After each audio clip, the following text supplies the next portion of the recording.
할렐루야. 아멘. 주님의 이름을 찬양합니다. 세상의 빛 성광교회, 너무나 아름다운 이름인데요. 제가 영도로 올라오면서 이 전망들을 바라볼 때 하나님께서 이 땅을 바라보시는 그 마음이 조금이나마 느껴졌습니다.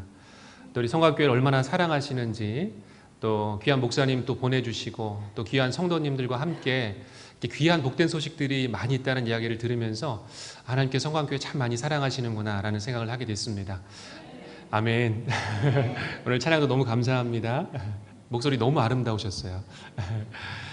우리 옆에 계신 주변의 분들에게 한번 이렇게 인사하겠습니다. 예수님 때문에 행복합니다라고 한번 축복하겠습니다. 예수님 때문에 행복합니다. 네, 예수님 때문에 행복합니다. 네, 또 한번 이렇게 축복할까요? 제 얼굴 보고 웃으세요라고 한번 축복하겠습니다. 제 얼굴 보고 한번 웃으세요.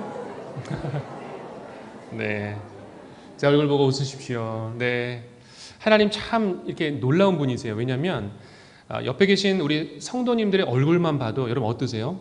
기분이 맞습니다. 좋습니다. 이렇게 어쩜 이렇게 하나님 유머 감각이 있으신지 다른 사람의 얼굴만 봐도 이렇게 기쁨이 넘치는 은혜를 우리에게 허락해 주셨습니다. 오늘 우리 교사 헌신 예배로 하나님 앞에 영광 돌리는데요. 저는 이 교사들을 볼 때마다 참 마음이 뭐라고 할까요? 이렇게 사실 눈물이 좀 납니다. 우리 선생님들의 헌신을 잘 알고 있고, 우리 선생님이 된다는 것은 한 영혼을 품는, 그리고 한 영혼을 위해서 내가 무릎을 꿇겠다는, 그리고 때로는 나의 물질, 시간, 모든 것을 하나님 앞에 헌신하겠다는 다짐이기 때문에 우리 선생님들을 볼 때마다 참 마음이 뭐랄까요? 또 애틋하기도 하고, 막 사랑의 마음도 솟아나고, 또 축복하는 마음도 이렇게 많이 솟아나는 것 같습니다. 특별히 오늘 제가 이제 보니까 우리 성광교회 청년 선생님들이 지금 이 자리에 많이 앉아 계신 것 같아요. 다 청년처럼 보이는데 맞으시죠? 위쪽에 계신 분들 다 청년처럼 이렇게 살짝 감추고 계신 분들도 계신 것 같지만 다 대부분 청년이신 것 같습니다. 너무 감사하고, 이렇게 하나님을 또 다음 세대를 섬기는 교사 선생님들이 많다는 것은 성광교회 미래와 또 장래가 굉장히 밝다라는 생각이 듭니다. 오늘 하나님께서 우리에게 주신 그 하박국 3장 2장의 말씀, 우리가 다시 한번 봉독하기를 원하는데요. 화면을 한번 띄워주시면 제가 같이 한번 이 말씀을 읽으면 좋겠습니다. 함께 같이 봉독합니다. 여호와여, 내가 주께 대한 소문을 듣고 놀랐나이다. 여호와여, 주는 주의 일을 이 수년 내에 부응하게 하옵소서. 이 수년 내에 나타내시옵소서. 진노 중에라도 긍휼을 잊지 마옵소서. 아멘. 여러분, 이 부응이란 단어 얼마 만에 들어보신 단어인지 모르겠습니다. 예전에 참 우리에게 유행했던, 많이 불려졌던 찬양이 있었죠. 부응이라는 찬양입니다. 그런데 물론 이제 그 찬양도 시대의 흐름에 따라서 많이 불려지는 찬양이 있긴 있지만, 요즘에 이 부응이라는 단어가 우리에게 그렇게 좋은 의미로만 들리는 것이 아닌 것처럼 느껴질 때가 있죠. 왜 그럴까요? 이 부응이라는 단어 자체가 부담스러워진 시대가 되었기 때문이죠. 하나님의 부응, 하나님께서 우리에게 부응을 허락해 주신다라고 이야기하면 많은 전문가들 또 신학자들이 그렇게 이야기합니다. 시대에 뒤떨어진 이야기를 하십니다. 동떨어진 이야기를 하십니다. 그것은 이제는 더 이상 어려운 사건입니다. 여러분, 정말로 하나님의 부응이 이제는 불가능한 이야기일까요? 아닙니다. 하나님은 분명히 이 시대 가운데도 우리에게 부응을 허락해 주시고, 특별히 또 성광교회 가운데 하나님의 부응을 허락해 주실 줄로 믿습니다. 여러분, 이제 우리가 여름이 되면 더위를 피할 수 있는 다양한 방법들을 고민하게 됩니다. 열대 과일을 먹기도 하고, 또 이 부산 지역에 사시는 분들은 바다를 항상 만나시기 때문에 그렇지만 저는 오랜만에 바다를 보게 됩니다. 우리가 이제 여름 휴가를 생각하거나 더위를 피하는 여러 가지 생각들을 하게 되는데요. 최근에 이 날씨의 변화가 심상치 않다는 이야기들을 여러분 많이 들으셨을 겁니다. 이제 한국 사회가 전 세계적으로 굉장히 이 해수면 상승이 높아지고 있는 상황 가운데 있습니다.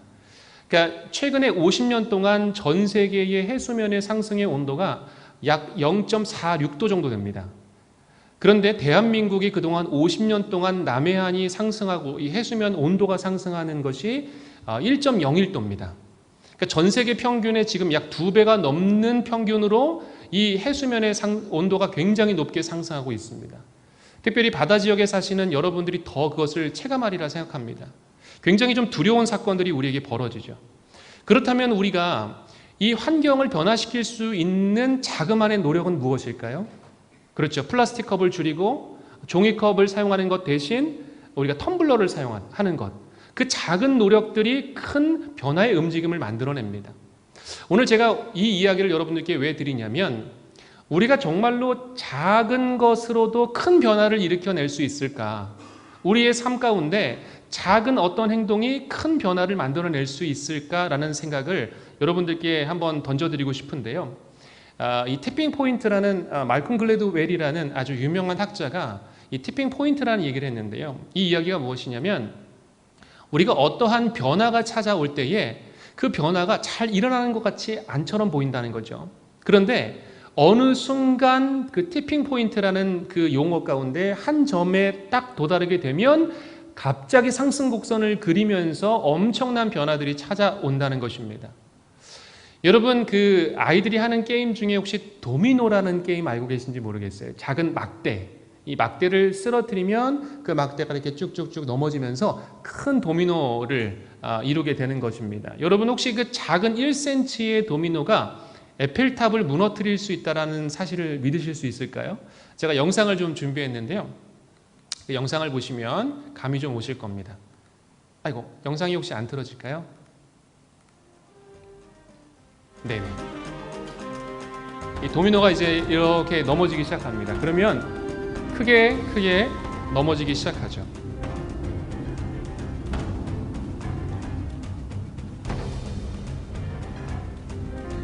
네, 음악이 굉장히 장엄하네요. 네. 이제 가상의 에펠탑이긴 하지만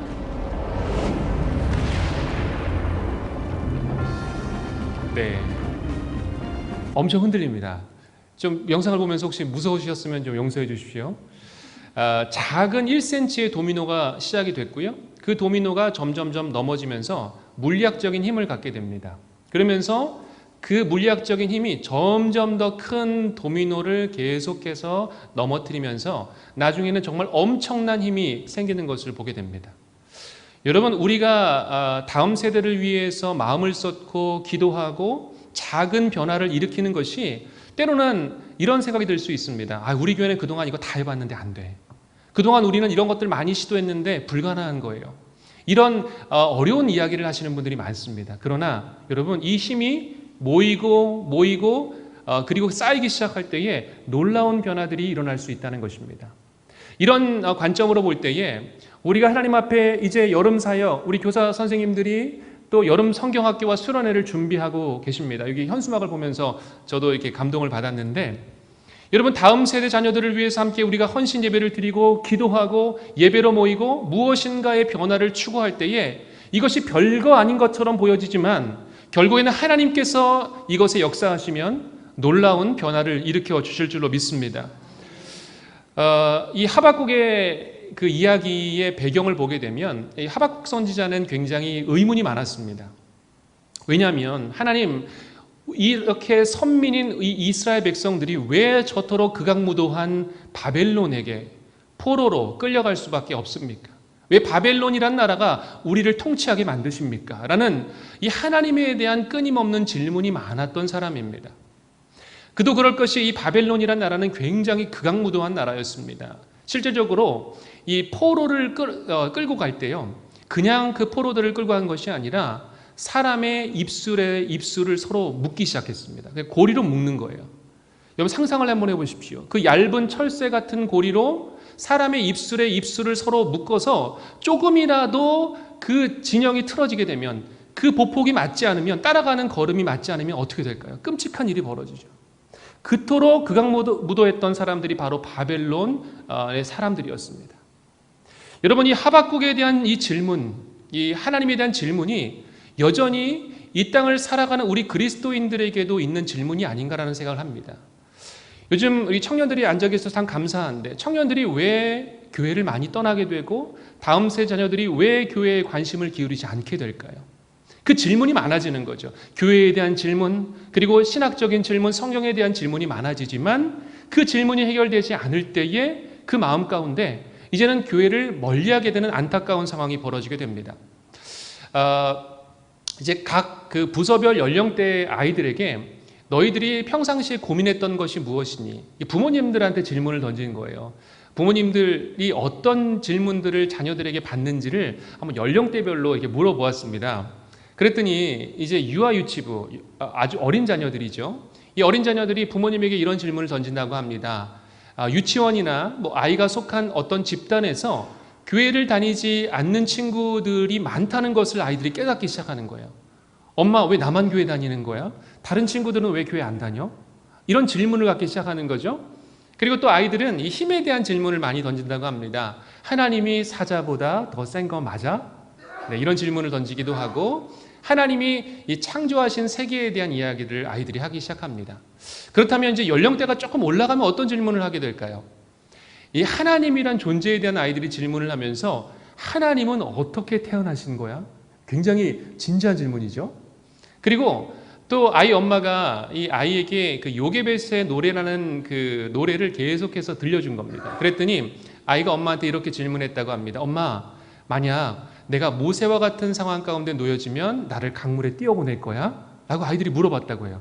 얼마나 정말 재치 있는 질문인지 모르겠습니다. 엄마가 실제적으로 이 질문을 받고 굉장히 처음에 당황하셨는데 잘 답변을 하셨다고는 합니다. 그러면서 아이들이 이제 질문을 던지는 것은 왜 하나님께서 이렇게 고통스럽게 예수님을 돌아가시게 했는지, 또 하나님이 계신데 왜 이렇게 아픈 사람이 많아? 아이들이 굉장히 진지한 질문을 던집니다. 그러면 이제 중고등학생들, 초등학교 고학년들은 어떨까요? 하나님은 왜 악을 즉각적으로 처벌하지 않으세요? 하나님을 믿지 않는데도 복을 받는 사람들에 대한 질문들. 그렇죠. 그리고 어떤 사람이 되었으면 좋겠어? 예배를 자유롭게 드리고 싶다? 자연스럽게 아이들이 신학적인 질문을 던지기 시작합니다. 여러분, 만약에 여러분이 교사로서 아이들에게 이런 질문을 받으셨다면 여러분 어떻게 답변하실 것인가요? 어떻게 답변하시겠어요? 나름대로 내가 가진 지식으로 성경에 배운 지혜로 아마 그 아이들에게 좋은 답변을 해주시리라 믿습니다. 그런데 확실한 것은 우리가 아무리 준비되어 있을지라도 우리의 답변은 완벽하지가 않다는 것이죠. 그래서 하나님께서 우리에게 지혜를 주셔야지만 하나님께서 기뻐하시는 답변을 우리 다음 세대 자녀들에게 줄 수 있을 거라 믿습니다. 요즘에 그 한국 교회에서 나타나는 상황들이 좀 있는데요. 그 상황 중 하나는 바로 청년들의 신앙이 굉장히 어렵다는 것입니다. 이제 우리 아이들이 중학교, 고등학교를 잘 무사히 넘겼는데 이제 대학교를 올라가거나 취업을 하게 될 때면 교회에 남아있는 청년들이 별로 없습니다. 왜냐하면 자기의 인생의 문제 앞에서 하나님께서 어떠한 답변을 주신다는 확신이 없기 때문에, 때로는 그 신앙이 너무나 견고하지 못하기 때문에 중고등부를 잘 넘겼지만 대학부 청년부에 들어가지 못하는 케이스들이 정말 많이 발생하고 있습니다. 또한 이 한국교회에 최근에 발생된 중요한 상황 중에 하나는요, 이 코로나 이후에 가장 많이 교회에 돌아오지 않은 세대가 바로 30, 40 세대라고 알려져 있습니다. 그러니까 지난주에 예배를 드리지 않는 세대, 온라인 예배만 드리려고 하는 세대, 이 세대들이 점점 30, 40 세대들이 많아진다는 것을 의미합니다. 여러분, 30, 40 세대가 교회에 발을 잘 들이지 않는다면 어떤 영향력을 미치게 될까요? 다음 세대 자녀들이 교회에 나오지 못한다는 이야기와 같습니다. 그렇기 때문에 여러분, 이런 어려운 상황 가운데 우리에게 절대적으로 필요한 것이 있습니다. 바로 하나님의 은혜입니다. 이 어려운 상황을 극복할 수 있고 이 어려운 상황을 주님의 방법으로 바꿔낼 수 있는 것은 무엇일까요? 하나님의 은혜입니다. 하나님의 은혜 아니고서는 이것을 감당할 재간이 없습니다. 여러분, 상황은 점점 어려워지죠. 사회는 점점 어려운 이야기를 교회에게 전합니다. 그렇다면 우리가 정말로 추구해야 될 것은 무엇일까요? 하나님의 은혜밖에 없습니다. 여러분, 하나님의 은혜라는 것은 무엇입니까? 내 자신을 하나님 앞에 내어놓는 것입니다. 무릎을 꿇는 것이죠. 하나님의 은혜 아니고서는 안 된다라고 하나님 앞에 무릎을 꿇는 것입니다. 여러분, 그동안 우리는 많은 방법들을 추구했습니다. 많은 기술들을, 많은 프로그램들을 교회 학교와 다음 세대에게 전하려고 했습니다. 여러분, 그러나 우리가 그동안 해왔던 프로그램, 그동안 해왔던 어떤 행사들을 보십시오. 그것이 얼마만큼 효과가 있었을까요? 정말로 우리에게 필요한 것은 하나님의 절대적인 은혜임을 믿습니다. 최근에 제가 재밌는 라면이 출시된 것을 보게 됐는데요. 이 기존에 있었던 도시락이라는 이 라면입니다. 제가 뭐 특정 브랜드를 홍보하는 건 아닙니다. 그런데 이 도시락이 얼마만큼 크냐면 기존에 있던 도시락 사이즈가, 라면 사이즈가 이제 오른쪽에 있는 사이즈고요. 왼쪽에 있는 사이즈가 이제 최근에 출시된 전보 도시락 라면이라는 라면입니다. 그런데 청년들이 이것에 열광하고 있더라고요. 이 라면의 크기가 약 기존의 라면의 8배 크기입니다.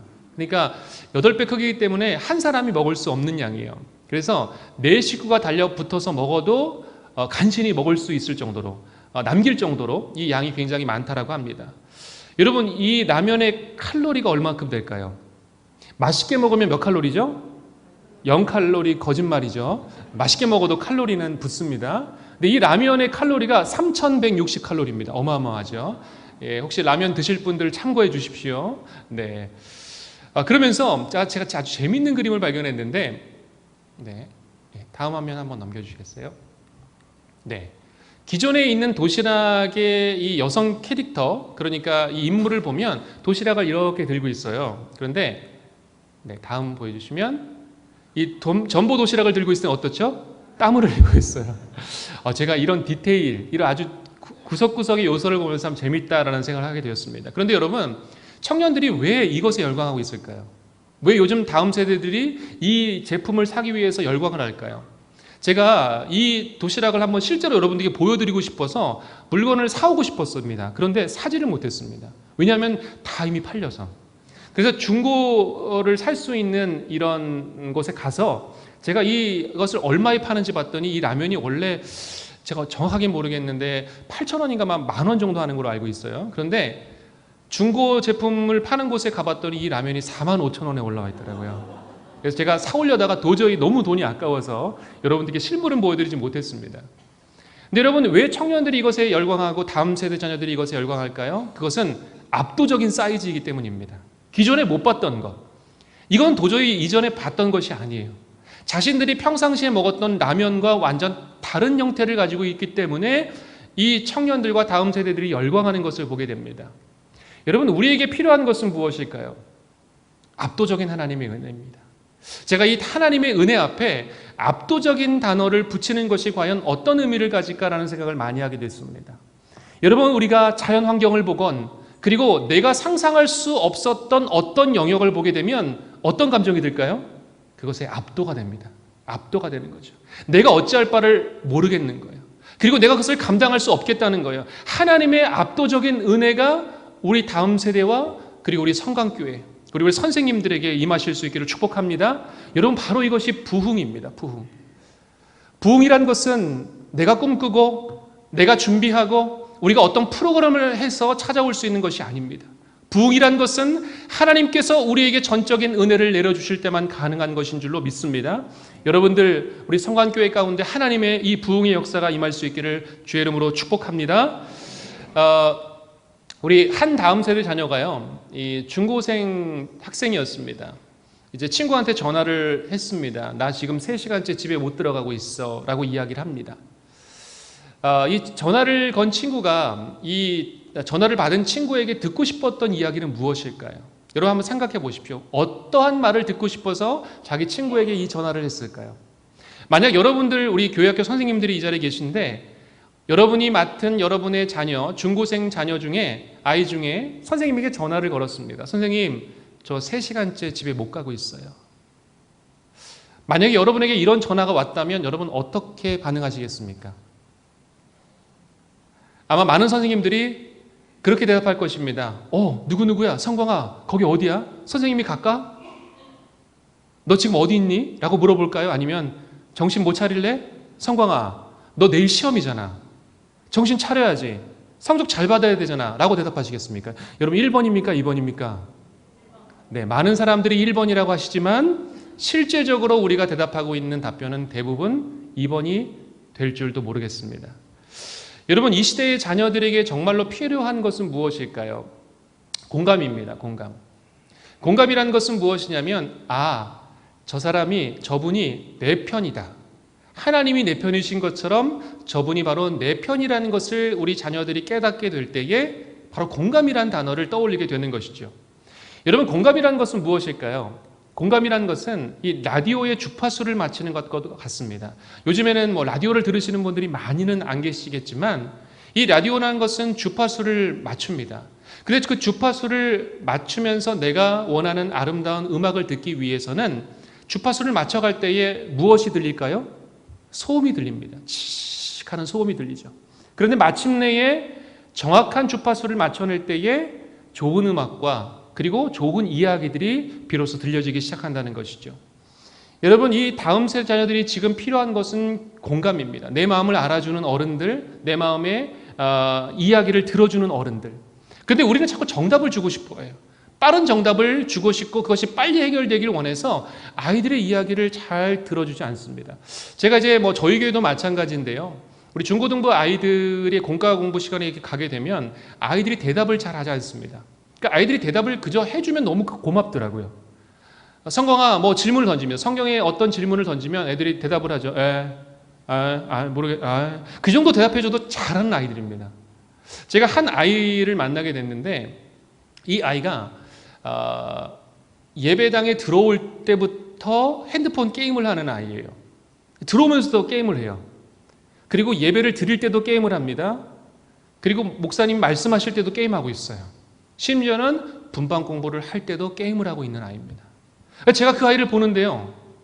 마음 가운데 그러면 안 되는데 사람인지라 막 분노가 올라오는 거예요. 어떻게 예배 시간에 저럴 수가 있지? 마음이 막 제가 너무 어려워지는 겁니다. 그래서 그러면 안 되지만 등짝이라도 확 때려주고 싶었는데 때리진 않았어요. 그러면 큰일 나죠. 나중에 그 아이를 붙잡고 이야기를 들은 겁니다. 왜 그런지, 왜 그럴 수밖에 없었는지. 그랬더니 이 아이가 집이 굉장히 먼 아이였어요. 그래서 학교도 다르고 학원 친구도 없고 그러니까 교회에 와도 이렇게 어울려서 놀 수 있는 또래 친구들이 없었던 거예요. 그러니까 부모님 손에 이끌려서 억지로 먼 교회를 차를 타고 왔기 때문에 이 아이의 마음 가운데는 이 마음이 굉장히 닫혀 있는 것을 발견하게 되었죠. 여러분, 그 아이를 놓고 우리가 만약에 바꾸려고 했다면 어떤 마음이 들었을까요? 그렇죠. 핸드폰을 빼앗거나 다그치거나 혼을 냈겠죠. 그런데 만약에 우리가 그 아이에게 찾아가서 공감해주고 그럴 수밖에 없었다라고 이야기해준다면 이 아이의 마음이 점점 더 열리게 되었던 것을 제가 보게 되었습니다. 여러분, 우리가 정말로 필요한 것은 무엇일까? 하나님께서는요, 우리에게 위로자가 되기를 원하세요. 여러분들이 위로자가 되기를 원하고 우리 교사 선생님들이 다음 세대의 위로자가 되기를 원하십니다. 그래서 우리가 분명히 들어야 될 말이 있습니다. 이 당신은 참 괜찮은 사람이야 라는 이야기, 이 책이 있는데요. 사람은 내 존재 가치에 대해서 계속해서 확인을 받아야 되는 존재라고 이야기합니다. 그래서 내가 살아가면서 나는 참 존재 가치가 있는 사람이야 라는 이야기를 들을 때에 우리의 삶 가운데는 점점 더 새로운 소망과 그리고 기쁨이 이게 솟아나게 되는 것이죠. 우리 옆에 계신 분에게 한번 이렇게 고백했으면 좋겠습니다. 오늘 화면에 나와 있죠. 당신 참 괜찮으신 분이에요 라고 한번 축복하겠습니다. 당신 너무나 좋으신 분이에요. 네, 여러분 참 좋으신 분입니다. 괜찮으신 분이에요. 멋진 분이십니다. 네, 이 이야기를 들으셔야 됩니다. 우리 아이들도 들어야 되고 우리 선생님들도 들으셔야 되고 우리 성광교회 모든 분들도 들어야 됩니다. 왜냐하면 사람은 이런 칭찬과 격려를 들을 때에 이게 과학적으로 증명된 것인데요. 약 2주간 긍정적인 이 호르몬이 많이 분비된다고 합니다. 그러니까 여러분들이 2주 주기로 최소한 이 이야기를 계속해서 들려줘야 돼요. 우리 아이들이 일주일에 한 번 찾아오잖아요. 일주일에 최소 한 번이라도 아이들에게 이 이야기를 해줄 수 있다면 이 아이들은 굉장히 긍정적인 에너지를 갖게 됩니다. 그래서 오늘 저와 함께 한번 연습해 보시는 것이 있습니다. 물론 이제 영유아 유치부 아이들은 자연스럽게 그 아이들을 만나게 되면 선생님들이 막 이렇게 굉장히 환영해 주세요. 어머 잘 왔어 하면서 굉장히 많이 환영해 주시죠. 그런데 중고등학생 자녀들이 왔을 때는 어떠세요, 여러분? 그렇죠? 선생님도 어색하고 아이들도 어색하고 혹시 중고등부 선생님 중에 아이들하고 하이파이브 하시는 분들 계세요? 네. 계시는군요. 감사합니다. 그래서 제가 오늘 여러분들과 함께 한번 연습하는 시간을 갖도록 하겠습니다. 자, 어떤 연습을 하냐면 저도 이걸 할 때 굉장히 좀 부끄러운데요. 아이들이 왔을 때 적극적인 환영을 해주는 겁니다. 자, 톤을 한 3, 4톤을 올리셔야 돼요. 자, 어떻게 하냐면 제가 보여드릴게요. 어머 왔어 하는 겁니다. 이렇게. 자, 이 정도 하셔야 됩니다. 저도 굉장히 부끄럽습니다. 네. 자, 톤을 몇 톤 올려야 될까요? 한 3, 4톤 올리셔야 됩니다. 제가 이렇게 손 제스처를 하는 이유는 아시겠죠? 음을 올려야 되니까. 네, 음을 올려야 되니까. 자, 한번 해보겠습니다. 자, 부끄러우시죠? 네, 저는 더 부끄러웠습니다. 자, 한번 해보겠습니다. 시작! 어머, 왔어! 네, 좋습니다. 네, 좋습니다. 이 정도 톤을 해주셔야 아이들이, 뭐야, 선생님 뭐 하는 거지? 근데 애들이 참 재밌는 게 처음에는 애들이 반응을 잘 안 해줘요. 그런데 한 번 더 하고 두 번 더 하고 점점 하면 아이들이 그걸 받아줄 때가 온다는 것이죠. 그래서 여러분들이 적극적으로 우리 아이들에게 많이 다가가셨으면 좋겠습니다. 화면을 한번 계속 보시면 우리가 이 교사로서 또 부모로서 때로는 조부모로서 정말 우리 자녀를 향한 하나님의 비전 사명문이 어떤 것이 있는지를 한번 제가 여쭤보고 싶습니다. 그 이야기는 무엇이냐면 예전에 우리들은 가정마다 이 가훈이 있었어요. 그렇죠. 착하게 살자, 정직, 성실, 근면 이런 가훈들이 있었습니다. 또 지금도 혹시 가훈이 있는 집이 계신지 모르겠습니다. 혹시 집에 가훈이 이렇게 붙어있는 액자로 붙어있는 가정이 있으세요? 네. 한 가정도 없나요? 네. 아마 말씀 액자는 있으시죠? 말씀 액자는 있으신데 그만큼 지금 가훈을 붙여놓은 가정들은 많이 없는 것 같습니다. 우리가 하나님 앞에서 우리 자녀들에 대한 이 비전 사명문이 있어야 됩니다. 하나님, 우리 자녀들이 내가 교사로서 우리 아이들을 가르칠 때에 아이들이 이런 아이가 되기를 원합니다.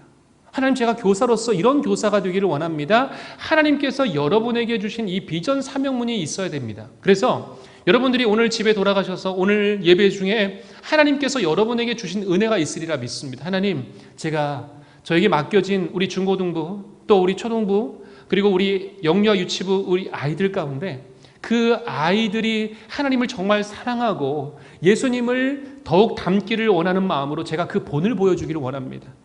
여러분 마음 가운데 이런 비전 사명문이 문장으로 좀 정리되시면 어떨까라는 생각을 하게 됩니다. 우리 다음 세 자녀들에게 이런 질문을 던졌습니다. 예배와 공과를 얼마만큼 만족하느냐라는 질문이었습니다. 그랬더니 우리 아이들이요, 예배를 만족한다. 중고등학생 자녀들의 대답입니다. 아이들이 예배를 만족한다라는 답변이 51%, 공과 공부를 만족한다는 답변이 48%, 반이 안 됐습니다.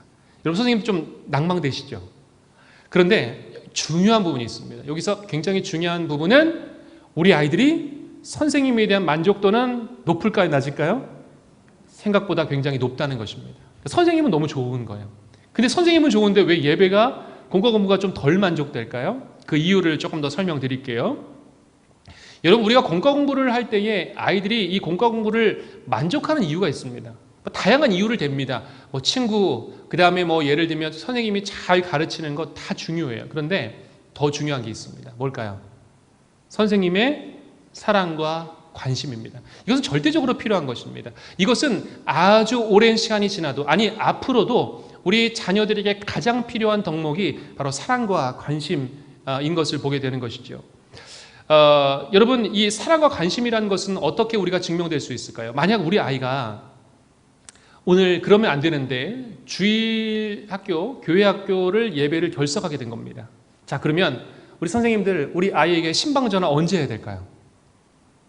언제 하면 좋을까요? 주일? 근데 주일날 바쁘잖아요.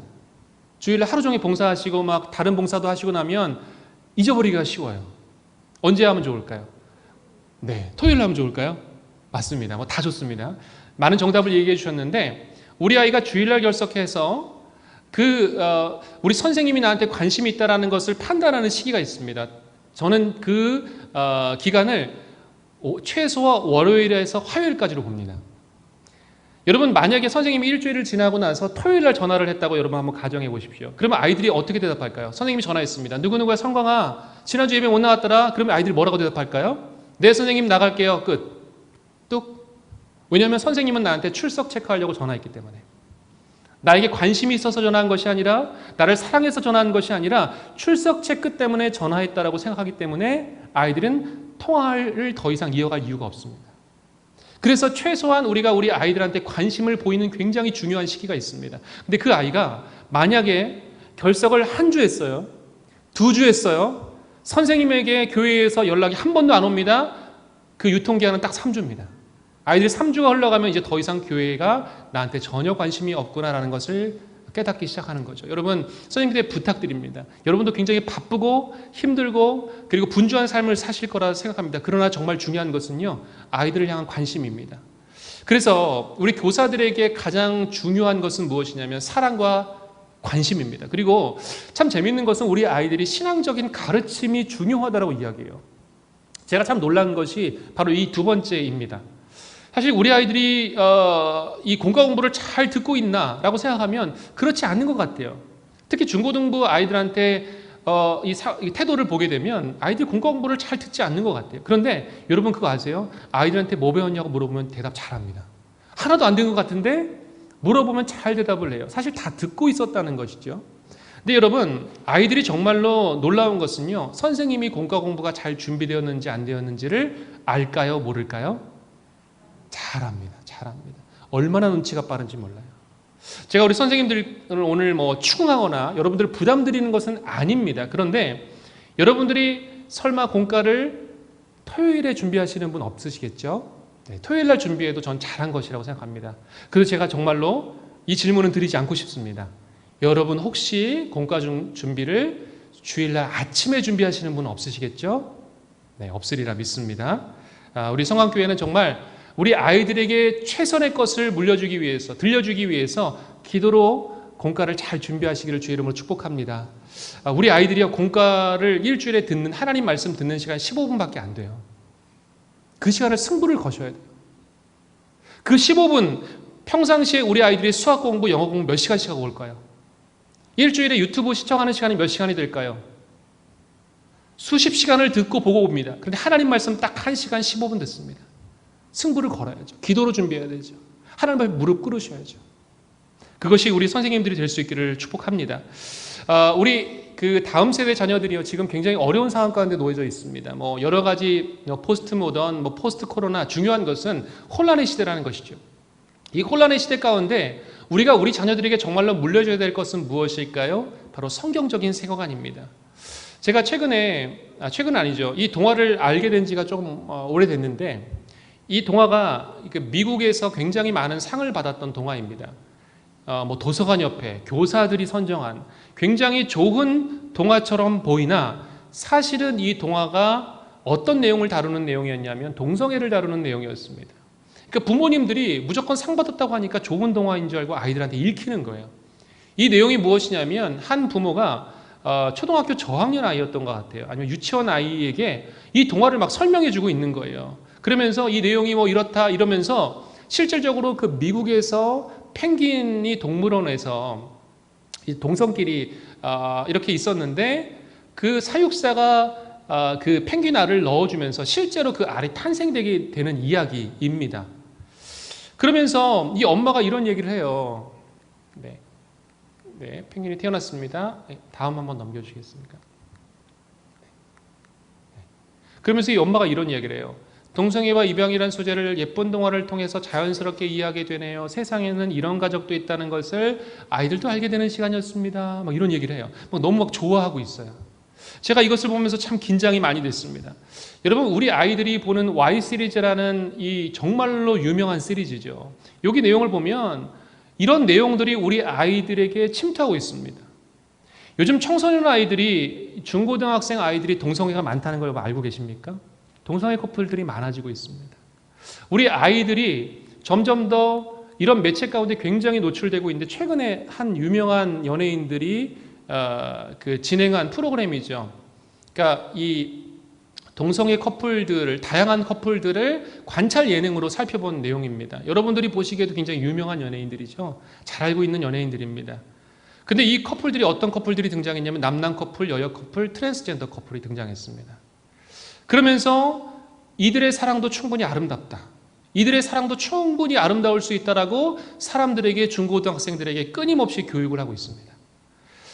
여러분, 우리 아이들이 제가 좀 민망한 이 사진인데, 요즘 이 동성애와 관련된 아이돌이 주인공이 되는 이 팬픽이라는 드라마, 만화와 그리고 소설들을 여러분 얼마나 많이 보고 있는지 아십니까? 우리 부모님들은 다 몰라요. 아이들은 음지에서 다 보고 있거든요. 미국에서 이 크리스찬 백이라는 사람이 있는데 이 사람이 정치적으로 이걸 이용당했습니다. 그래서 실질적으로 본인이 성전환을 했어요. 근데 나중에 고백한 것이 무엇이냐면 본인이 이 정치적인 세력에 이용당했다라는 이야기를 합니다. 그러면서 이 미국 사회가 얼마나 이 성전환을 부추기고 있는지를 고발을 했습니다. 여러분, 지금 미국 사회에서 가장 많이 생기고 있는 병원이 어떤 병원인 줄 아십니까? 성전환 클리닉입니다. 성을 바꿔주는 거예요. 왜 이 병원이 많이 생길까요? 돈을 가장 많이 벌 수 있기 때문에.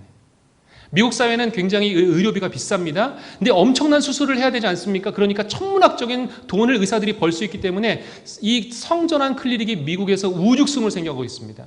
근데 여러분, 성전환을 진단하는 그 진단법이 있어요. 어떻게 진단하는지 아십니까? 아이들한테 질문을 던집니다. 청소년 아이들한테. 혹시 너의 마음 가운데 다른 사람이 있다라는 생각을 해본 적이 있어? 감정이 아침에 달랐다가 저녁에 달라진다고 생각해 본 적이 있어? 갑자기 분노해 본 적이 있어? 여러분, 당연한 거 아닙니까? 청소년들. 근데 그걸 몇 문항을 체크합니다. 그러면 의사 선생님들이 뭐라고 대답하는 줄 아세요? 너 성전환이 필요한 아이야. 너무나 쉽게 진단을 내려버립니다. 여러분, 지금 이런 물결들이 이 한국이라고 먼 이야기들일까요? 최근에도 이 서울에서 시청에서는 이 동성애를 반대하는 집회가 열렸고 을지로에서는 동성애 퀴어 축제가 열렸습니다. 요즘 젊은이들이 이것을 반대하지 않습니다. 다양한 사랑을 충분히 인정해 주십시오. 제가 참 우려가 되는 것이 있습니다. 이 영상을 같이 한번 볼게요. What did both those videos have happening? Justin Bieber married a guy. It wasn't Justin Bieber. Two marriage proposals, both with songs. I was like in awe of that boy and a boy together and a girl and a girl. There's a guy proposing to a guy. That's just crazy. Then there was a girl proposing to a girl. That's just crazy. A lot of people were upset at these marriage proposals because it was a man proposing to a man and a woman proposing to a woman. I don't get why anybody would be mad. That's just wrong. Like, anyone should be able to marry anyone. You should feel happy that they're getting married. So in the United States, only 14 states are you allowed to get married if you're gay. Only 14. That is just insane. Out of 50. That's outrageous. I need to talk to Mr. President. You know what? I feel bad for the people that live in that state and like the same gender. It's not right. Kind of takes away from the whole freedom thing. Loves of freedom. And they're totally taking that away. It used to be illegal for... 네, 이걸 제가 다 보여드리고 싶은데 사실 뒤에는 이 교회에 대한 이야기들도 많이 나옵니다. 교회를 비판하는 이야기들. 교회가 이것을 막고 있다라고 이야기를 아이들이 합니다. 여러분, 오늘 제가 동성애 특강은 아니지만 여러분들께 왜 이야기를 오늘 드리고 있을까요? 이 가이사라 빌립보라는 지역 우리가 잘 알고 있습니다. 예수님께서 이 지역에 올라가셔서 제자들에게 질문을 던지십니다. 어떤 질문을 던지시죠? 사람들이 인자를 누구라 하느냐라는 질문을 던지십니다. 그때 제자들이 그렇게 이야기합니다.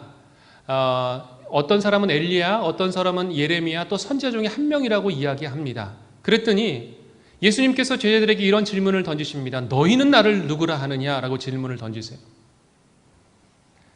여러분, 왜 예수님께서 이 질문을 하필이면 가이사라 빌립보라는 지역 가운데 질문을 던지셨을까요? 방금 우리가 화면을 봤지만 이 가이사라 빌립보라는 지역은 두 가지의 아주 큰 신전이 존재했습니다. 하나는 황제 가이사라를 위한 신전이 존재했고요. 두 번째 신전은 판이라는 아주 음란한 우상을 섬기는 그 신전이 함께 존재했던 곳입니다.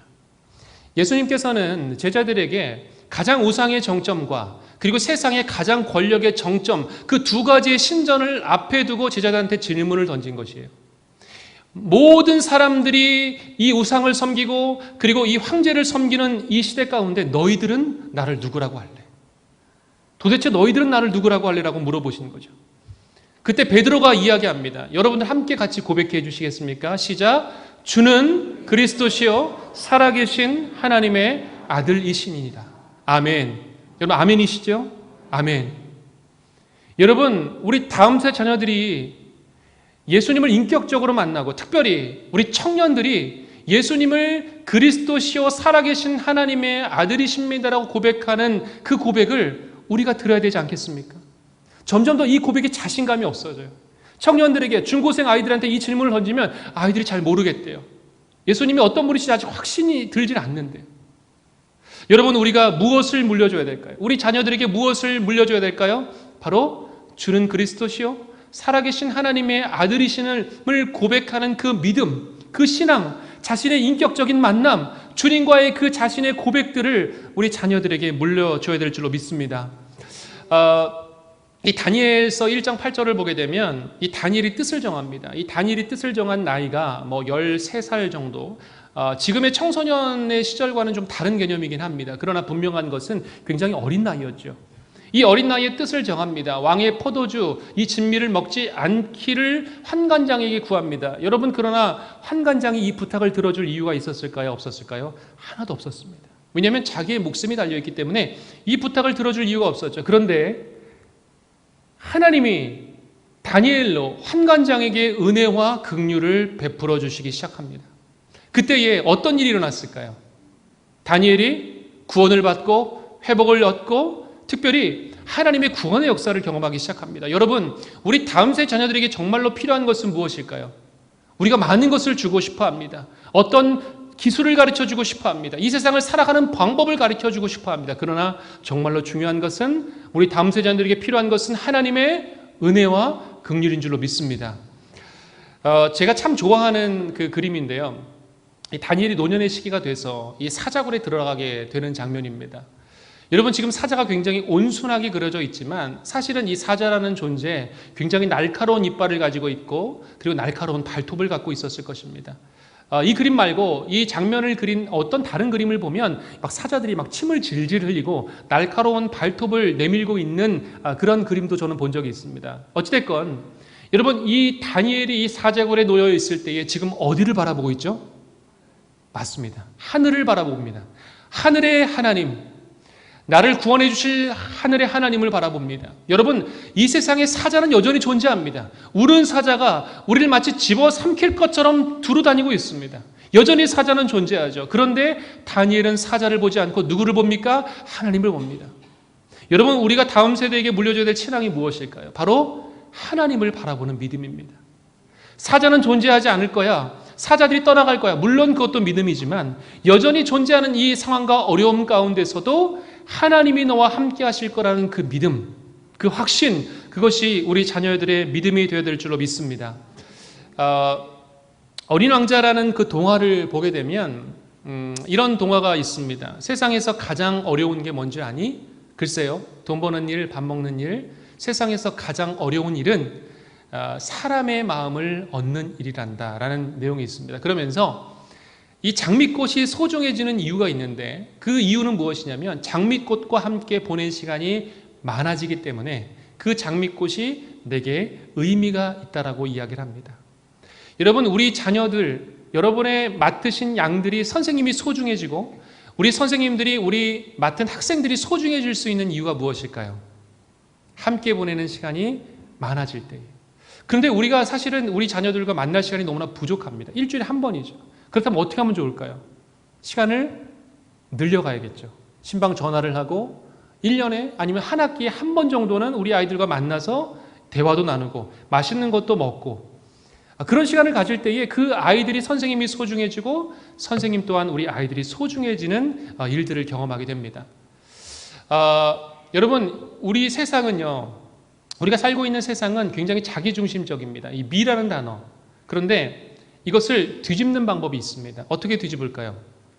맞습니다. 뒤집으면 됩니다. 그냥. 그럼 우리가 되는 거예요.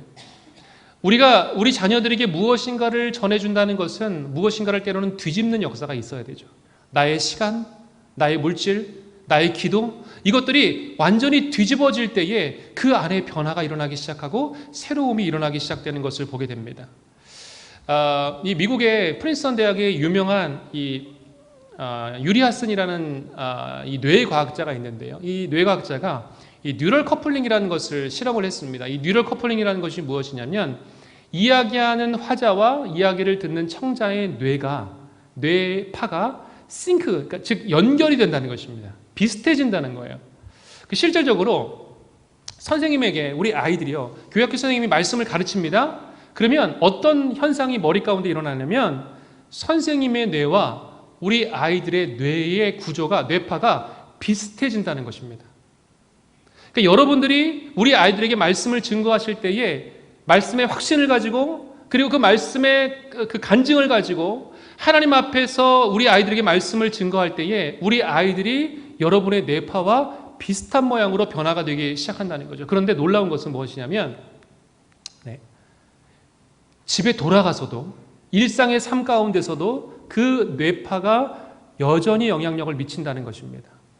그래서 실질적으로 우리 아이들이 하나님의 말씀에 대한 이야기를 듣기 시작하면 어떤 일이 일어나냐면, 우리 선생님의 생각과 아이들이 닮아가기 시작하고, 또 도파민이라는 그 호르몬이 분비가 되어서 그렇게 살아가고 싶다. 선생님이 저렇게 사시면 나도 그렇게 살고 싶다라는 생각을 아이들이 갖기 시작한다는 것입니다. 그래서 이제 부모가 자녀들의 거울이라고 하는 이야기가 바로 여기 있습니다. 보여준 대로 아이들은 살 것이고, 그렇게 말해준 대로, 그렇게 우리가 살도록 인도해준 대로 아이들은 그런 삶을 살아갈 것입니다. 그래서 정말로 중요한 것은 우리가 교사로서 우리 아이들에게 정비사의 역할을 할 것인가, 아니면 정원사의 역할을 할 것인가 라는 것을 여러분들이 고민하셨으면 좋겠습니다. 여러분, 정비사의 특징은 무엇일까요? 혹시 정비사들이 계시면 오해하지 마십시오. 이 정비사의 특징은요, 잘못된 것을 빨리 이렇게 찾아내야 됩니다. 엔진 소리가 좀 이상하면 엔진 소리가 이상하네. 그리고 무엇인가 좀 부품이 틀어져 있으면 틀어져 있네. 그래서 빨리 그것을 바꿔줘야 됩니다. 그리고 그것을 빨리 수정해줘야 되죠. 그래서 이 정비사의 특징은 이렇습니다. 분석해주고 수정해주고 고쳐주는 것입니다. 그래서 우리 아이들이 무엇인가를 잘못할 때 그 행동을 빨리 수정해주고 싶어요. 그것이 이제 우리가 이 정비사의 마음으로 교사를 할 때이고요. 정원사의 특징은 무엇일까요? 정원사는 물을 주고 기다려주고 때를 기다리고, 그래서 무엇인가 더 좀 인내심을 갖는 것이 이 정원사의 특징 중에 하나입니다. 그 미국의 그 스탠포드 대학이라는 아주 유명한 대학이 있습니다. 전 세계 대학 순위에도 열 손가락 안에 들 정도로 굉장히 유명한 대학이죠.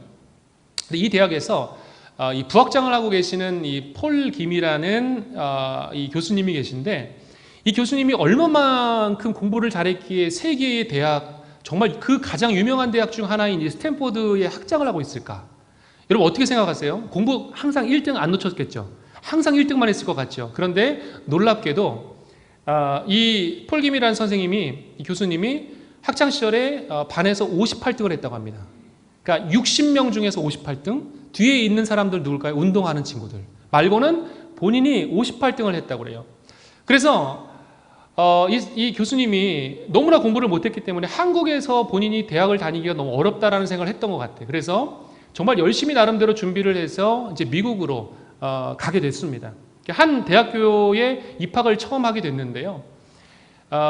그 대학교의 첫 수업이 무엇이냐면 그 음악 교양 수업이었다고 합니다. 그러면서 이제 클래식 음악을 듣고 그 음악에 대한 감상평을 적어서 내는 것입니다. 그런데 여러분, 반에서 58등을 했기 때문에 영어를 잘했을까요? 못했을까요? 잘 못했겠죠. 그러니까 레포트를 써내는 수준이 굉장히 낮았습니다. 그래서 여기도 지금 보시면 아시겠지만 이렇게 레포트를 썼다고 합니다. This music is good. 한마디 적었다고 그래요.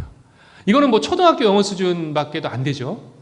이 레포트를 내다 보니까 교수님이 너무나 황당한 거예요. 그래서 이 학생을 불렀습니다. 부르면서 이야기를 나눠보니까 이 학생이 영어를 너무나 못하는 거예요. 그래서 이 교수님이 그렇게 이야기를 했다고 합니다.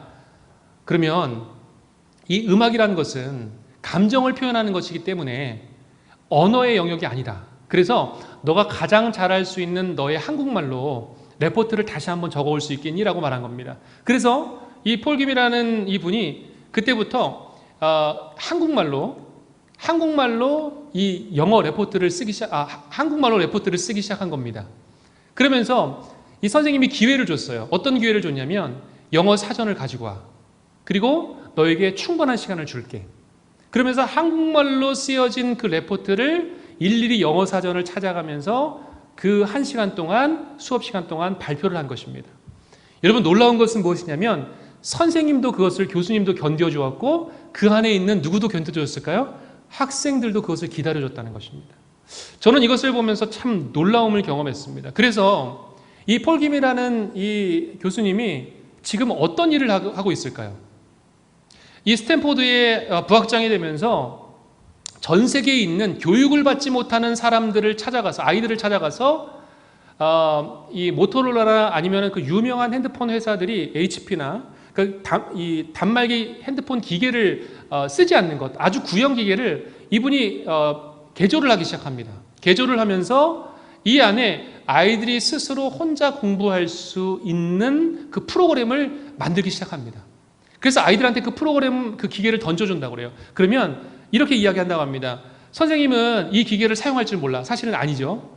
자기가 만들었기 때문에 너무 잘 사용할 수 있죠. 그런데 아이들한테 이렇게 한다고 그래요. 선생님은 이걸 사용할 줄 몰라. 너희들이 이 기계의 사용법을 알아서 선생님을 좀 가르쳐줘. 그래서 기다려주고 인내해주니까 아이들이 2-3시간 만에 모든 작동법을 익혀서 선생님에게, 이 교수님에게 설명을 해준다고 합니다. 여러분 놀랍지 않습니까? 인내해주고 기다려주고 끝까지 시간을 줬더니 아이들이 선생님에게 그것을 설명할 수 있도록 변화되는 그 놀라운 일이 일어난 거죠. 최근에 이 폴 김이란 이 교수님이 그 경비행기 자격증을 땄다고 합니다. 제가 참 인생 참 멋있게 사시는구나라는 생각을 했는데 그것이 아니라 바로 오지에 있는 아이들에게 더 빨리 가서 많은 사람들을 만나서 이 좋은 교육을 전해주고 싶어서 경비행기 자격증을 땄다고 합니다. 왜냐하면 오지에 사는 아이들은 이 육로로 가게 되면 너무나 많은 시간이 걸리기 때문에, 산도 험하기 때문에 많은 아이들을 만나기가 어려운 거예요. 그래서 경비행기를 통해서 더 많은 아이들에게 다가갈 수 있도록 준비를 하신 이 모습을 보게 되었습니다.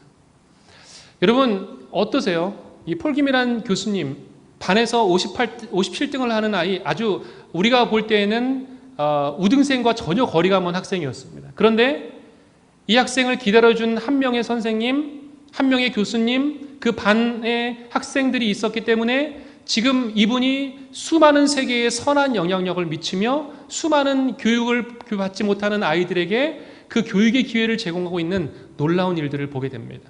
때로는 그런 생각이 듭니다. 내가 맡은 아이가 참 착했으면 좋겠는데, 말씀도 집중 잘하고, 그리고 그 아이가 정말 선생님을 좋아하고 기도도 잘하는 아주 모범적인 아이면 좋겠는데 그렇지 않은 아이가 내게 주어질 때도 있습니다. 하나님 맡기실 때가 있어요. 근데 이상하게요, 여러분, 이상하게 그 아이를 꼭 나한테 맡기시는 거예요. 여러분 혹시 그런 분이 계시다면 여러분 축복합니다. 우리가 이 시편 1편 3절을 기억하며 반드시 기억해야 될 말씀입니다. 우리 한번 이 말씀 한번 같이 한번 봉독해 볼까요? 시작. 그는 시냇가에 심은 나무가 철을 따라 열매를 맺으며 그 잎사귀가 마르지 아니함 같으니 그가 하는 모든 일이 다 형통하리로다. 아멘. 여러분 우리 자녀들이 시냇가의 나무에 심겨져 있다면 철을 따라, 이 철을 따라라는 단어가 바로 이 카이로스, 하나님의 시간이라는 단어입니다. 그러니까 우리 자녀들은 하나님 곁에 심겨져 있으면 하나님께서 기뻐하시고 원하시는 그 철에 따라, 시간의 흐름에 따라 그 시간의 열매를 반드시 맺게 해주실 것이라는 하나님의 약속의 말씀입니다. 여러분이 맡은 자녀 언제 열매를 맺을까요? 우리는 알 수 없습니다. 여러분이 맡은 자녀 중에 조금 힘든 자녀들도 혹시 있을 수도 있습니다. 이 아이 언제 어떻게 변화될까요? 우리는 알 수 없습니다. 그러나 하나님께서 여러분에게 맡겨주신 자녀에게 철을 따라 분명한 열매를 맺게 해주실 것이고, 또한 이 놀라운 약속이 있습니다. 모든 일이, 그가 하는 모든 일이 어떻게 된다고요? 다 형통하리라. 형통하리라. 아멘이십니까? 아멘. 형통하는 역사가 일어날 줄로 믿습니다. 우리 한번 오늘 본문의 말씀을 읽고 마무리를 하도록 하겠습니다. 우리 한번 이 말씀 크게 한번 봉독해 볼까요? 여호와여, 내가 주께 대한 소문을 듣고 놀랐나이다. 여호와여, 주는 주의 일을 이 수년 내에 부응하게 하옵소서. 이 수년 내에 나타내시옵소서. 진노 중에라도 긍휼을 잊지 마옵소서. 아멘. 이 코로나 이후에 우리가 많이 주춤하기도 하고 또 주저하는 모습들이 우리 안에 있었습니다. 그러나 이제는 그런 것들을 핑계할 이유가 하나도 없어졌습니다. 하나님께서는 우리 성광교회 가운데 오늘 말씀해 주신 이 부흥의 역사를 허락해 주실 줄로 믿습니다. 제가 참 목사님으로부터 들었던 좋은 소식들이 있더라고요. 우리 아이들을 위해서 새롭게 시설들을 리모델링 하시고 또 아이들이 좋아하는 풋살장을 만들으셨다는 이야기를 듣게 되었습니다. 저는 너무 부럽습니다. 저희 교회도 못한 겁니다. 여러분 너무 대단하십니다. 여러분 그런 작은 변화들이 하나님의 부흥의 불꽃과 씨앗이 되어서 오늘 또 이제 이 시간과 우리가 함께하는 이 기도의 시간을 통해서 또 여러분이 여름 수련회와 성경학교를 통해서 작은 그 불꽃을 던진 그 작은 불꽃이 하나님의 부흥의 불꽃으로 바뀌어 우리 자녀들이 정말로 예수님을 인격적으로 고백하며 주는 그리스도시요 살아계신 하나님의 아들이십니다라는 그 믿음의 고백을 드리는 믿음의 자녀들, 믿음의 세대들이 될 수 있기를 우리 주님의 이름으로 축원드립니다. 아멘. 함께 기도하겠습니다. 하나님 아버지 감사를 드립니다. 성광교회를 사랑해 주시고 우리 다음 세 자녀들을 이곳에 불러 모아 주시며 또한 우리 사랑하는 선생님들을 그 자녀들을 세우고 말씀을 가르치는 귀한 교사로 인도해 주신 것을 감사를 드립니다.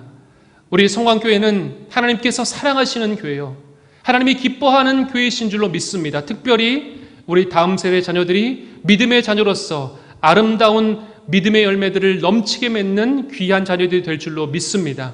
하나님 그 부흥의 불씨들을 이 성광교회 가운데 허락하여 주시고 우리 마음 가운데 허락하여 주시고 부흥의 불꽃이 타오르고 타올라서 하나님의 부흥이 이 성광교회에게 넘치게 임할 수 있도록 은혜 위에 은혜를 더하여 주시옵소서. 기대하며 소망합니다. 주여 일하여 주시옵소서. 예수님의 이름으로 기도하옵나이다. 아멘.